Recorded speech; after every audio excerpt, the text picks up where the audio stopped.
இவர் சித்தார்த் லால் வந்ததுக்கப்புறம் he he innovated lot of things. Engine மாற்றினார், இன்ஜின் டிசைன் மாற்றினார், சேசி டிசைன் மாற்றினார், கஸ்டமர் சர்வீஸ் சென்டர்ஸ் அந்த நெட்ஒர்க்கை ரிவைவ் பண்ணார். ஐ மீன் நிறைய இடத்துல கொண்டு வந்தார்.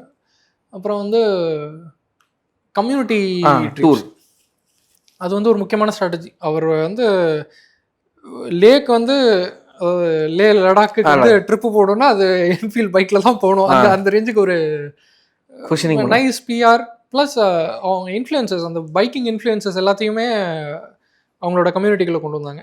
It's is very nice. ஏன்னா எனக்கு என்னோட பழைய சிஓ கூட ஒரு பைக்கர், அவர் பைக்கர் இல்லை, அவர் ஒரு Himalayas first initial Himalaya launch பண்ணப்போ வாங்கினார். அப்போ வந்து அவரோட ஃப்ரெண்டு ஒருத்தர் அவரோட பைக்கை கடன் வாங்கிட்டு எங்கேயோ லாங் ட்ரிப்பு போனப்போ அந்த கிளப்போட ஸ்டிக்கர் வந்து அதில் ஒட்டினாங்க. இவர் எப்போ சர்வீஸ் கொடுக்க அங்கே போனாலும் he gets a VIP treatment because he is part of that club. Okay, அந்த பைக்கில் அந்த ஸ்டிக்கர் இருக்குது. ஸோ தே ஹேட் அந்த கம்யூனிட்டியை வந்து நர்ச்சர் பண்ணி க்ரோ பண்ணது வந்து இட்ஸ் அ ஃபேண்டாஸ்டிக் திங். அவங்க நல்லா பண்ணியிருந்திருக்காங்க.